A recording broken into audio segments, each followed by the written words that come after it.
Hello students, hope you all are doing well.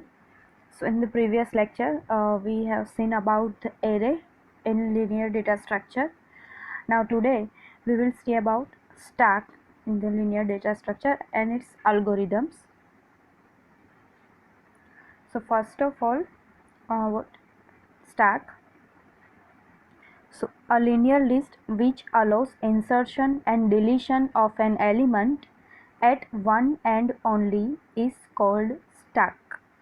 मतलब एक linear list है जिसके अंदर इंसर्शन, एलिमेंट का इंसर्शन या डिलीशन कोई भी एक एंड से हो सकता है।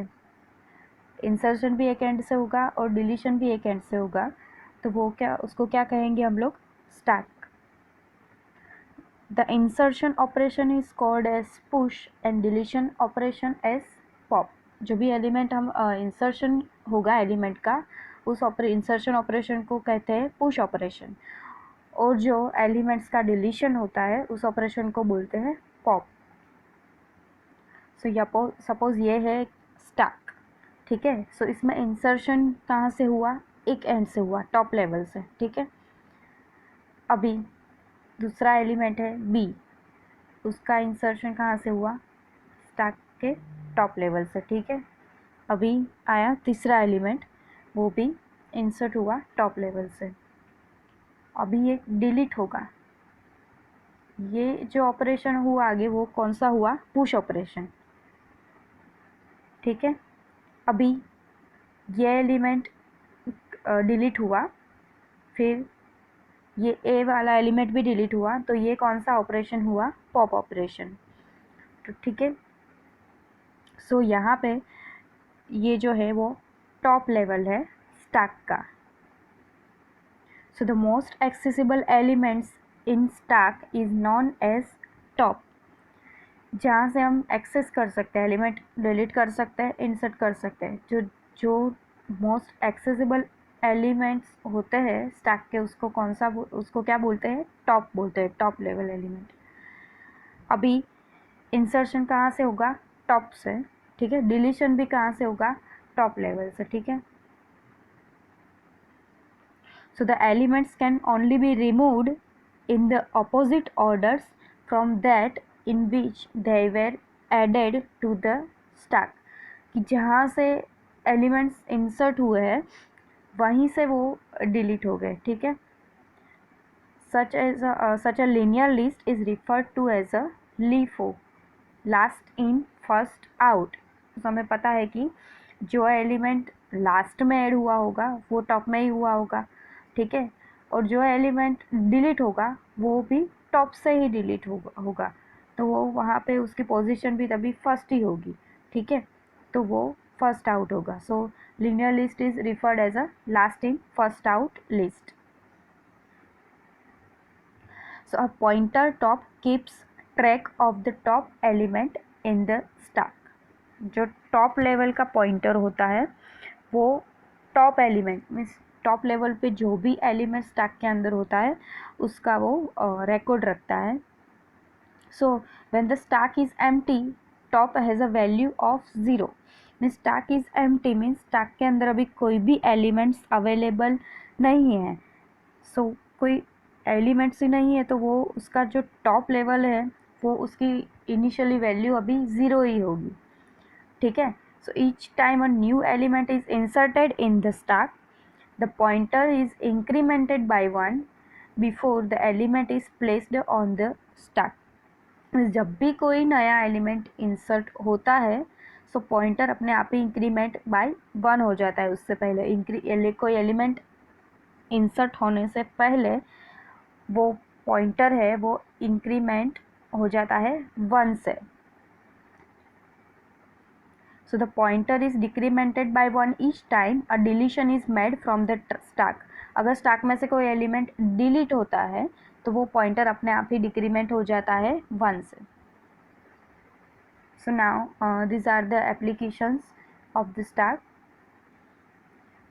So recursion, it is keeping track of function calls, it is used in evaluation of expressions, it is used in reversing characters, It is used in servicing hardware interrupts and also used in solving combinatorial problems using backtracking.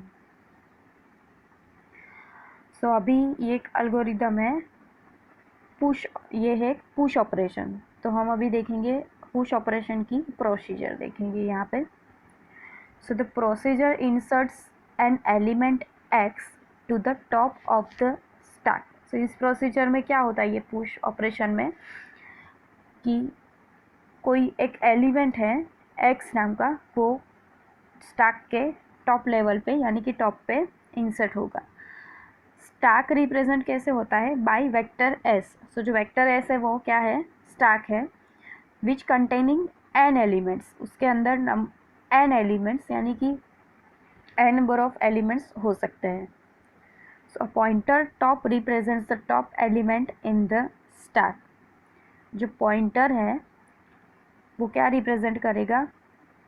Top element of the stack, यानी कि TOP है वो represent करेगा top element in the stack. So पहले इस procedure में क्या होगा?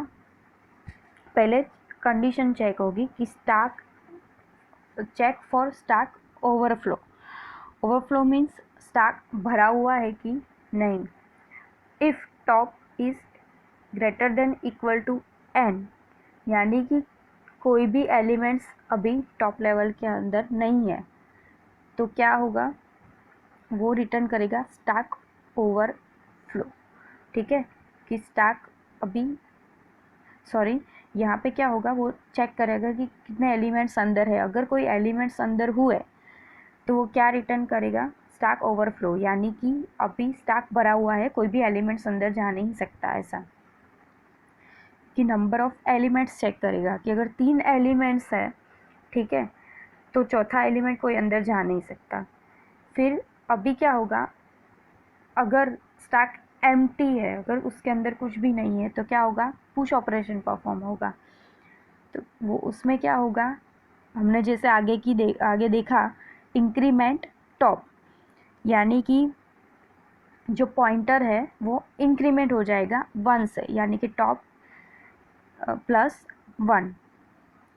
अभी क्या होगा? इंक्रीमेंट होने के बाद एलिमेंट इंसर्ट होगा उसके अंदर, यानी कि एस क्या है? हमारा स्टैक है। ठीक है, उसमें टॉप लेवल पे कोई x, यानी कि कोई भी x नाम का एलिमेंट, उसके अंदर कोई भी वैल्यू हो सकती है, वो इंसर्ट होगा।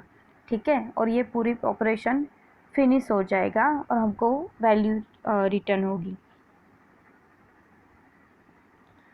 सो यहाँ पे हम ले लेते हैं एक स्टैक है s। So stack is empty है अभी। सो टॉप क्या हुआ? अभी 0। अभी एक एलिमेंट है n, यहाँ पे नंबर ऑफ एलिमेंट कितने हैं? 3। ठीक है, सो अभी हमको 10 नंबर का, यानी यहाँ पे पुश s यानी कि स्टैक है, टॉप यानी कि top element of the stack, and 10 which is the n element. ठीक है, सो यहाँ पे क्या होगा? अभी टॉप इज इक्वल टू 1, यानी कि अभी वो पहला स्टैक के अंदर टॉप लेवल पे यहाँ पे कहाँ होगा? 10 इंसर्ट होगा। ठीक है, तो एक पुश ऑपरेशन परफॉर्म हुआ, push into the stack at the top level and the element is x which is 10. now push s top 8। अभी क्या हुआ? टॉप लेवल कौन सा हो गया? दूसरे नंबर का। ठीक है, तो उसके जगह पे क्या आएगा? 8, क्योंकि हमने पुश कौन सा नंबर किया, कौन सा एलिमेंट किया? 8 नंबर का। अभी पुश क्या करना है? तीसरा एलिमेंट, क्योंकि नंबर ऑफ एलिमेंट्स 3 है, हम 3 एलिमेंट्स तक अंदर जो वैल्यूज़ है वो पुश कर सकते हैं। ठीक है, सो यहाँ पे अभी तीसरे टॉप लेवल कौन सा है? तीसरे नंबर का, उसमें कौन सी वैल्यू आई? -5। अब इस स्टैक की लिमिट कितनी है? 3 है। ठीक है। तो अभी उसके अंदर कोई एलिमेंट, अगर दूसरा एलिमेंट हम पुश करने की कोशिश करेंगे तो वो नहीं होगा। सपोज़ अगर हमको 6 नंबर का एलिमेंट अभी स्टैक के अंदर पुश करना है तो वो नहीं होगा, क्योंकि स्टैक की लिमिट कितनी है, 3। Here vector will stack containing n elements which is 3। सो अभी क्या दिखाएगा वो, स्टैक इज़ ओवरफ्लो। सो फिर से हम ये समझ लेते हैं पुश ऑपरेशन। पुश ऑपरेशन में क्या होता है, स्टैक होता है एस जो रिप्रेजेंट करता है वेक्टर एस, उसके अंदर N elements, number of N elements value हो सकती है, और यहाँ पे जो टॉप है वो क्या रिप्रेजेंट करेगा, top element in the stack. X है वो क्या है, कोई भी एक एलिमेंट जो पुश होता है स्टैक के अंदर, टॉप ऑफ द स्टैक के टॉप लेवल पे जो भी कोई एलिमेंट एंटर होगा वो होगा एक्स। सो पहले क्या करेगा, वो चेक करेगा कि स्टैक भरा हुआ है कि नहीं। अगर स्टैक भरा हुआ है यानी कि नंबर ऑफ एलिमेंट्स 3 है, ठीक है, सो अंदर कोई भी चौथा एलिमेंट्स नहीं जा सकता। So if top greater than equal to N, element से ज़्यादा हो गया, सो वो रिटर्न करेगा हमको क्या, स्टैक ओवरफ्लो, और रिटर्न कर देगा। सेकंड स्टेप क्या है, अगर स्टैक ओवरफ्लो नहीं हुआ, स्टैक खाली है, तो क्या होगा, इंक्रीमेंट टॉप, जो टॉप है वो इंक्रीमेंट होगा 1 से, उसके अंदर एक एलिमेंट इंसर्ट होगा उसके बाद। सो वो एलिमेंट कौन सा होगा, एक्स। ये कोई भी एलिमेंट हो सकता है, 1 2 3 एनी नंबर। उसके बाद ये ऑपरेशन ख़त्म हो जाएगा, तो रिटर्न करेगा, ठीक है।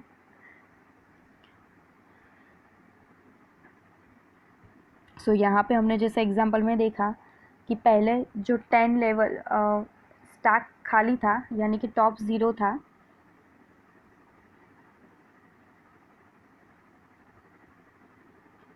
और हमको क्या करना था, कोई 10 नंबर की वैल्यू एंटर करनी थी। 10 क्या है, एक्स, ठीक है। 10 नंबर की पुश हुआ, एलिमेंट पुश हुआ, फिर हमको पुश कौन सा करना है, 8 नंबर का एलिमेंट।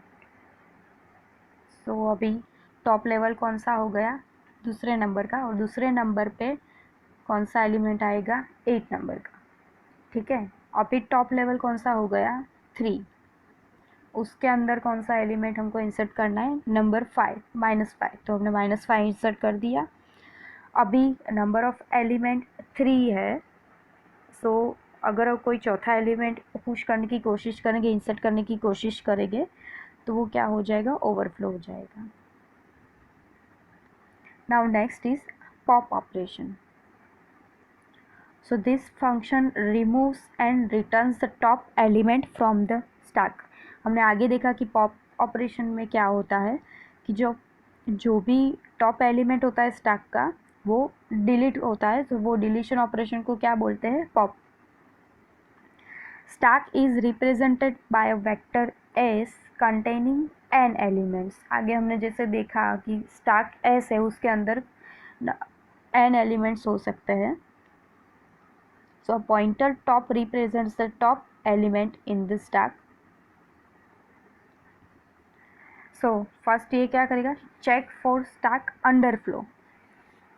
पुश में क्या करते थे कि ये भरा हुआ है कि नहीं स्टैक, वो चेक करते थे। इसमें क्या चेक करेंगे कि ये खाली है कि नहीं, ठीक है। अगर टॉप इक्वल टू 0 यानी कि जो टॉप एलिमेंट है उसमें कोई भी वैल्यू नहीं हुई स्टैक के अंदर, तो ये क्या रिटर्न करेगा, स्टैक इज अंडरफ्लो, ठीक है। अब इसमें क्या होगा, हमको जो भी एलिमेंट है, first element of the stack वो डिलीट होता है। सो अगर ये स्टैक भरा हुआ है, उसके अंदर एलिमेंट्स है, तो टॉप लेवल में से क्या होगा, डिक्रीमेंट टॉप, मीन्स जो टॉप है उसकी वैल्यू डिक्रीमेंट होगी एक्स से, और वो क्या रिटर्न करेगा, farmer top element of the stack, यानी कि जो वैल्यू डिलीट हो गई है उसके बाद की जो टॉप लेवल की वैल्यू है वो हमको रिटर्न करेगा। ठीक है, सो रिटर्न एज टॉप प्लस 1, यानी कि टॉप लेवल में से जो वैल्यू डिलीट हो गई है उसके बाद की। सो यहाँ पे एक स्टैक है जिसके अंदर 3 एलिमेंट है, पहला है -5, दूसरा है 8 और तीसरा है 10। सो अभी क्या होगा, टॉप लेवल कौन सा है, 3। ठीक है, टॉप एलिमेंट कौन सा है, 3, उसके अंदर कौन सा एलिमेंट है, -5। अगर हम उस पर पॉप ऑपरेशन परफॉर्म करते हैं तो क्या होगा, ये जो -5 की वैल्यू है वो डिलीट हो जाएगी। तो अभी क्या हुआ, टॉप लेवल कौन सा है, अभी टॉप लेवल आ जाएगा दूसरे पे।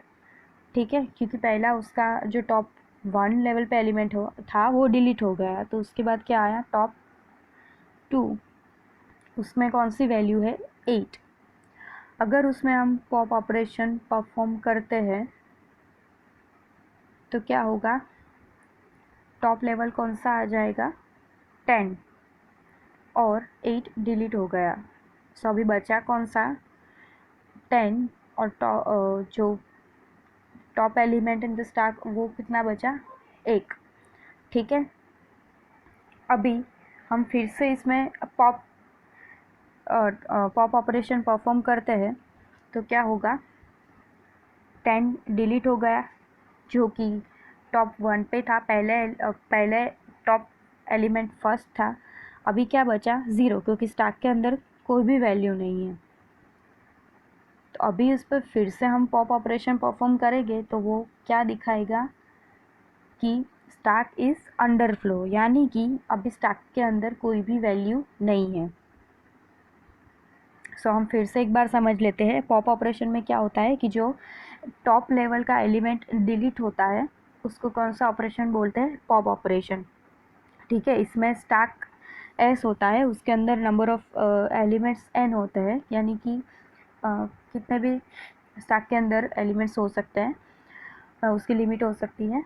और जो टॉप है वो रिप्रेजेंट क्या करता है, top element in the stack. तो पहले क्या करेगा, वो चेक करेगा कि ये खाली है कि भरा हुआ है स्टैक। अगर वो स्टैक के अंदर कोई वैल्यू नहीं है, if top equal to 0, then ये रिटर्न करेगा स्टैक इज़ अंडरफ्लो। और हमको कौन सी वैल्यू रिटर्न होगी, 0, क्योंकि उसके अंदर कोई भी एलिमेंट नहीं होगा इसीलिए। अब क्या होगा, वो डिक्रीमेंट, अगर स्टैक के अंदर कोई वैल्यूज़ है तो क्या होगा, डिक्रीमेंट टॉप, यानी कि जो एलिमेंट है उसके अंदर क्या होगा, जो भी एलिमेंट्स भरे हुए हैं, अगर स्टैक भरा हुआ है तो क्या होगा, जो टॉप इक्वल टू टॉप -1, यानी कि जो पहला एलिमेंट है वो डिलीट होगा। ठीक है, सो जो पहला डिलीट हो गया तो वो उसका एलिमेंट, वो जगह खाली हो गई, तो जो टॉप एलिमेंट कौन सा हो जाएगा, अभी दूसरा। So it return a former top element of the stack. पहला निकल जाएगा तो उसके डिलीट हो जाएगा, तो उसके बाद का जो एलिमेंट है वो फर्स्ट पोजीशन पे आ जाएगा। So top plus 1। ठीक है,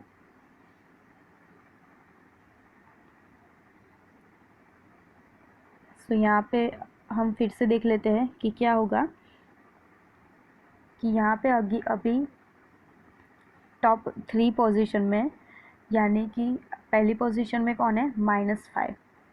अगर इस पर पॉप ऑपरेशन परफॉर्म करते हैं तो -5 डिलीट हो जाएगा। ठीक है, बचेगा अभी ये फर्स्ट पोजीशन पे कौन सा आ जाएगा, 8। ठीक है, अब फिर से हम पॉप ऑपरेशन परफॉर्म करते हैं इसके टॉप एलिमेंट पे, तो क्या आएगा, वो एक डिलीट हो जाएगा और टॉप लेवल पे कौन सा एलिमेंट आ जाएगा, 10 नंबर का। ठीक है, अभी फिर से हम इस पर पॉप ऑपरेशन परफॉर्म करते हैं तो क्या होगा, 10 तो डिलीट हो गया, अभी कोई जगह ही नहीं बची, तो टॉप एलिमेंट भी 0 हो जाएगा। अभी इस पर फिर से पॉप ऑपरेशन परफॉर्म करेंगे तो ये हमको क्या रिटर्न करेगा कि स्टैक इज अंडरफ्लो। अब देखते हैं हम फंक्शन पी, इसमें क्या होगा, this function returns the value of ith element from the top of the stack. यानी कि अगर हमको टॉप लेवल में से कोई एक एलिमेंट है, यानी कि वो कोई भी ith एलिमेंट हो सकता है, उसकी वैल्यू जाननी है कि उस पोजीशन पे कौन सा एलिमेंट है, तो ये ऑपरेशन यूज़ होता है. So this element is not deleted by this function. The element, कोई भी एलिमेंट है, ये इस फंक्शन से डिलीट नहीं होता. हम सिर्फ इस फंक्शन का यूज़ करके कौन से पोजीशन पे कोई कौन सी वैल्यू है वो जान सकते हैं. ठीक है. The stack is represented by a vector S containing N elements. So पहले वो कंडीशन चेक करेगा कि stack is underflow. So if stack is underflow then if top minus I plus 1, यानी कि टॉप लेवल पे कोई भी ith element है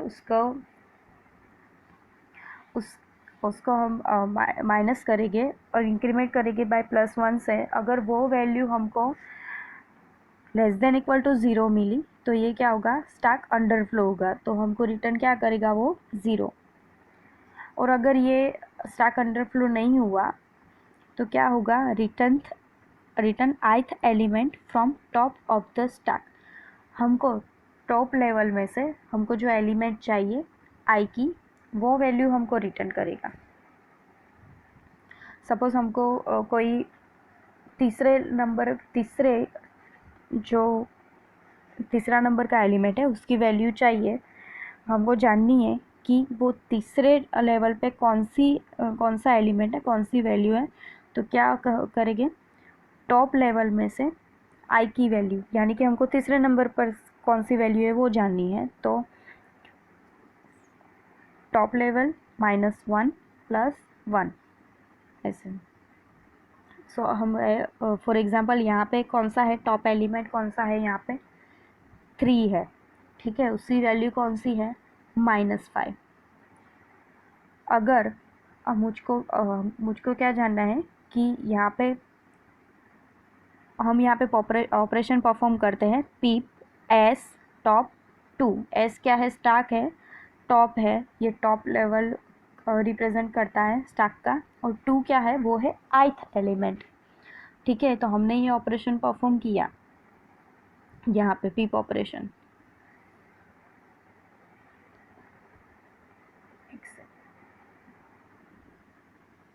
तो क्या होगा यहाँ पे, हमको कहाँ पे मिलेगा, सेकंड नंबर का एलिमेंट जो है 8.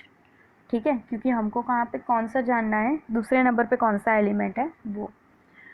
अब हम फिर से पिप ऑपरेशन परफॉर्म करते हैं और आई की वैल्यू है यहाँ पे 3. तो क्या होगा, हमको मिलेगा यहाँ पे तीसरे नंबर पे कौन सा है, 10 नंबर का एलिमेंट. ठीक है. अगर हम फिर से ऑपरेशन परफॉर्म करते हैं, उसमें हमको क्या जानना है कि फोर्थ एलिमेंट कौन सा है. अब यहाँ पे तो लिमिट कितनी है, 3. ठीक है. 3 एलिमेंट्स ही है, तो फोर्थ नंबर का एलिमेंट होगा ही नहीं, तो वो रिटर्न क्या करेगा, अंडर फ्लो कंडीशन. सो हम फिर से देख लेते हैं कि पीप ऑपरेशन क्यों यूज़ होता है. कि अगर हमको कोई एलिमेंट का कौन से नंबर पे कौन सा एलिमेंट है वो जानना है, तो हम क्या यूज़ करेंगे, पीप ऑपरेशन. ठीक है. तो उसमें क्या होगा कि वो पहले तो कंडीशन चेक करेगा कि उसका एलिमेंट का लेवल कितने तक है. बाद में वो चेक करेगा एलिमेंट के लिए. ठीक है. टॉप लेवल से वो चेक करेगा. सो यहाँ पे इस एग्जांपल में अगर हमको दूसरे नंबर पे कौन सा एलिमेंट है वो जानना है, तो हम अगर इस पर पीप ऑपरेशन परफॉर्म करते हैं तो क्या होगा, टॉप कौन सी है वैल्यू, 3. ठीक है. तो 3 माइनस ith एलिमेंट, आई कौन सा है यहाँ पे, 2. सो 3 - 2 इज़ 1. ठीक है. और +1 करते हैं तो हमको कौन सा मिलेगा, सेकंड नंबर का. तो यहाँ पे कौन सा एलिमेंट है, 8. ठीक है. सो हम जान जाएंगे कि दूसरे नंबर पे कौन सा एलिमेंट है, 8 नंबर का. उसके बाद आएगा हमको थर्ड नंबर की पोजीशन जाननी है कि कौन सा एलिमेंट है. तो हमको क्या रिटर्न होगा यहाँ पे, 10, कि तीसरे पोजीशन पे ये वैल्यू है. पर अगर हम ये जानने की कोशिश, फिर से पीप ऑपरेशन परफॉर्म होगा और वो जानना चाहता है कि फोर्थ एलिमेंट कौन सा है, पर यहाँ पे नंबर ऑफ एलिमेंट्स है 3, चौथी कोई जगह है ही नहीं, तो हमको क्या रिटर्न होगा, underflow. Now procedure change algorithm. So इसमें क्या होगा, this procedure changes the value of ith element from the top of the stack to x। यानी कि कोई भी ith एलिमेंट की वैल्यू टॉप लेवल से, टॉप ऑफ द स्टैक से हमको कोई भी दूसरा x एलिमेंट है उससे चेंज करनी हो तो ये ऑपरेशन यूज़ होगा। तो सर इसमें क्या होगा, stack is represented by vector s containing n elements. ये क्या करेगा, पहले कंडीशन चेक करेगा कि स्टैक इज़ अंडरफ्लो और not. So if stack is underflow then it will return stack underflow condition. अगर वो उसके बाद क्या होगा, change ith element from the top of the stack, means top level से उसको x की जो भी वैल्यू है उससे ith एलिमेंट से चेंज करना है। सो वो कंडीशन है यहाँ पे top i plus top minus i plus 1 into x, हमको x से चेंज करनी है उसकी वैल्यू, इसीलिए उसके बाद वो वैल्यू रिटर्न कर देगा। फॉर एग्ज़ाम्पल यहाँ पे हमको चेंज ऑपरेशन परफॉर्म करना है टॉप 3 पे, यानी कि जो एलिमेंट टॉप लेवल पे है वो कौन सा है, -5। ठीक है, अभी टॉप लेवल कौन सा है यहाँ पे, -5 एलिमेंट वाला। ठीक है, अभी क्या करना है यहाँ पे, change S top 52, S stack है, टॉप है वो टॉप एलिमेंट 3 है, वो 50 क्या है, एक्स है, वो कौन सी है, टॉप ऑफ द स्टैक की वैल्यू। ठीक है, और 2 कौन सा है जिसको हमको चेंज करना है, वो है ith एलिमेंट। तो अभी क्या होगा, दूसरे नंबर पे कौन सा था, अभी 8 था, तो वो चेंज कैसे किससे हो जाएगा, अभी 50 से। ठीक है, क्योंकि उसके ऊपर चेंज ऑपरेशन परफॉर्म होगा। अब वापस से हम चेंज ऑपरेशन परफॉर्म करते हैं टॉप लेवल से। ठीक है, तो यहाँ पे 9 क्या है, 9 है वो जो वैल्यू से, जिस वैल्यू से हमको ये 9 वैल्यू, जिस वैल्यू पे हमको ये 9 वैल्यू रखनी है। ठीक है, वो है, और 3 क्या है, वो पोजीशन है। ठीक है, ith एलिमेंट है, तो यहाँ पे ith एलिमेंट कौन सा है, अभी तीसरे नंबर का 10 है, तो वो 9 से चेंज हो जाएगा। अगर फिर से हम कोई ऑपरेशन परफॉर्म करते हैं, चेंज ऑपरेशन, जिसमें क्या करना है, 8th एलिमेंट की जो वैल्यू है उसको 25 से रिप्लेस करना है, पर यहाँ पे कोई 8th एलिमेंट है ही नहीं, यहाँ पे टोटल 3 एलिमेंट्स ही है, तो क्या होगा, ये हमको रिटर्न करेगा अंडरफ्लो। सो ये प्रोसीजर, ये चेंज एल्गो क्यों यूज़ होता है कि हमको अगर कोई एलिमेंट है उसको कोई स्टैक की दूसरी वैल्यू से रिप्लेस करना है, तभी ये एल्गोरिदम यूज़ होता है। Thank you.